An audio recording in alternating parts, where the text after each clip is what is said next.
صابر چودھری کی کتاب اب نارمل کی ڈائری، صفحہ نمبر 13۔ بڑا سا شکریہ۔ میمونہ شاکر کا شکریہ کہ اگر آپ میری زندگی میں نہ ہوتی تو میں ایک عام سا ایویں سا بیکار آدمی ہوتا۔ فاروق چودھری کا کہ عمر میں آپ سے بڑا ہوں، روحانیت اور روشنی میں آپ۔ مس کسرا کا کہ چھوٹی سی عمر میں اتنی بڑی آرٹ ٹیچر ہر ایک کے مقدر میں کہاں ہوتی ہیں۔ پروفیسر ارشد جاوید کا کہ آپ جیسا استاد اور دوست ہر ایک کو کہاں نصیب ہوتا ہے۔ اختر عباس بھیا جی کا کہ آپ ہی ہیں جن کی وجہ سے مجھے لکھے لفظوں سے محبت ہوئی۔ عاطف مرزا کا کہ میں آپ کی موٹیویشن کا منہ بولتا ثبوت ہوں، یہ آپ ہی ہیں جن کی وجہ سے یہ کتاب آپ کے ہاتھوں میں ہے۔ حضرت صاحب کا کہ آپ نے گناہ گار کو گواہی کے لیے چنا۔ بابا جی کا کہ آپ نے مجھ سے روحانی دوستی کر کے روح کا رشتہ سمجھایا کہ آپ اگر نہ ملتے تو میں میلا ہی رہتا، روشن نہ ہوتا۔ قمیص حسین خان کوری کا کہ ویسے تو میں لوگوں کا بڑا ہوں پر آپ میرے بڑے ہیں۔ اشفاق احمد صاحب اور بانو قدسیہ آپا جی کا کہ آپ نے مجھے اپنے روحانی ہسپتال میں انٹرنشپ کا موقع دیا۔ ویسے تو آپ دو مکمل شخصیات ہیں پر میں آپ دونوں کو ایک ہی گنتا ہوں، جیسے دروازہ دو حصے ہوتے ہوئے بھی ایک ہی کہلاتا ہے۔ میری خوش نصیبی ہے کہ مجھے لاہور کے دو بڑے ہسپتالوں میں انٹرنشپ کا موقع ملا، ایک سر گنگا رام ہسپتال، دوسرا 121C ماڈل ٹاؤن کا داستان سرائے۔ صفحہ نمبر 15۔ ماہر نفسیات کے مطابق معذوری کیا ہوتی ہے؟ لفظ معذوری یعنی ڈسیبلٹی، محض معذوری یہ ہے کہ اس کا خیال آتے ہی ہم ایسے لوگوں کے بارے میں سوچنے لگتے ہیں جو دیکھ سن بول یا چل نہیں سکتے۔ مگر ان لوگوں کا کیا کریں جو بے حس ہیں یا جو اپنے جذبات کے بارے میں بات نہیں کر سکتے۔ طاقت کے تحفے کو تعمیری کاموں میں استعمال کرنے کے بجائے ضائع کر دیتے ہیں۔ وہ لوگ جو 13 سال کے بعد طلاق کا تحفہ لے کر کہتے ہیں مجھے اس کی سمجھ نہیں آئی، چلے دوسروں کو سمجھنا تو دور، انہیں اپنی ہی سمجھ نہیں آتی۔ وہ لوگ جو پوری زندگی ایک مضبوط رشتہ ہی نہیں بنا پاتے، تکمیل تک نہیں پہنچ سکتے۔ وہ لوگ جو امید کھو دیں، جو مایوس اور تلخی میں زندگی گزارتے ہیں، ان لوگوں کا کیا کریں جن کی زندگی خوشی اور محبت سے خالی ہے۔ میرے ماہر نفسیات کے مطابق یہی اصل معذوریاں ہیں۔ صفحہ نمبر 16۔ مشکل معاشرے میں ماہر نفسیات۔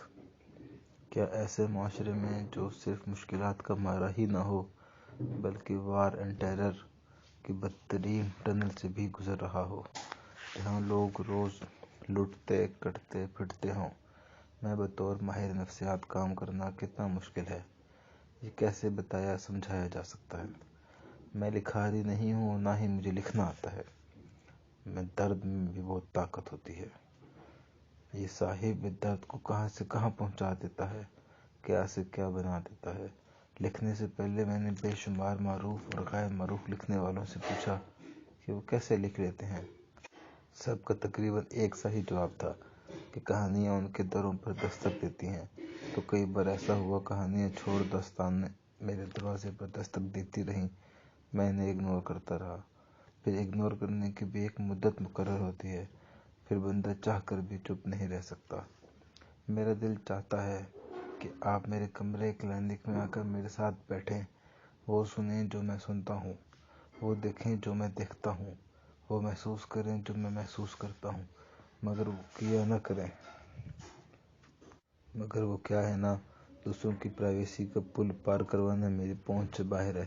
سو میں اس کوشش کو آپ سے کی ہول آبزرویشن کا نام دے سکتے ہیں، یہ جانتے ہوئے بھی کہ کی ہول سے کمرے کے اندر کا مکمل حال تو حاصل نہیں کیا جا سکتا، مگر ملنے والے کے لمسی کچھ نہ کچھ کم ہو سکتا ہے۔ یہ کیس میرے شروع کے چیلنجنگ کیسز میں سے ایک ہے۔ یہ کیس ایک ایسے شخص کا ہے جو جیتے جی مر گیا اور جس کی سب سے بڑی خواہش تھی کہ وہ امریکہ میں پھٹے اور اس کے چیتھڑے امریکیوں کے منہ پر جا گریں، وائٹ ہاؤس اس کے خون سے لتھڑ کر بلڈ ہاؤس بن جائے۔ 9/11 ہوا تو امریکہ میں، مگر سزا ساری دنیا کو ملی۔ سزا یافتہ ممالک کی فہرست میں پاکستان پہلے نمبر پر ہے۔ جتنا نقصان پاکستان کا ہوا اتنا دنیا کے کسی ملک کا نہیں ہوا۔ پہلے افغان طالبان نے تباہی مچائی ہوئی تھی، اب تحریک طالبان پاکستان ہمارے پیچھے پڑ گئی۔ نیو یارک کا World Trade Center ground zero پر گرنے کے ساتھ ساتھ پاکستان پر بھی ایسا گرا کہ پاکستان کی پسلیاں ہی توڑ دیں۔ امریکہ تو ہسپتال سے کب کا فارغ ہو چکا ہے، مگر پاکستان ابھی تک داخل ہے اور نہ جانے کب تک رہے گا۔ امریکہ ہسپتال کا بل ادا کر کے الٹا ہمیں احسانوں کی ہتھکڑیاں میں جکڑ رہا ہے۔ امن کے نام پر پوری دنیا کا چہرہ ہی مسخ کر دیا گیا۔ دل پر ہاتھ رکھ کر بتائیں، دنیا جتنی محفوظ 2000 سے پہلے تھی کہ آج ہے؟ امن والوں کو پہلے القاعدہ کا قاعدہ پڑھا کر لوٹا گیا، اب داعش دل دہلا رہی ہے۔ پریزیڈنٹ آف امریکہ کو سمجھ کیوں نہیں آ رہی کہ کچھ مسائل کا حل پولیٹیکل نہیں سائیکولوجیکل ہوتا ہے؟ بقیہ کتاب سننے کے لیے دوسری ویڈیو پر کلک کریں اور ہمارا چینل سبسکرائب کر دیں اور لائک کر دیں۔ شکریہ۔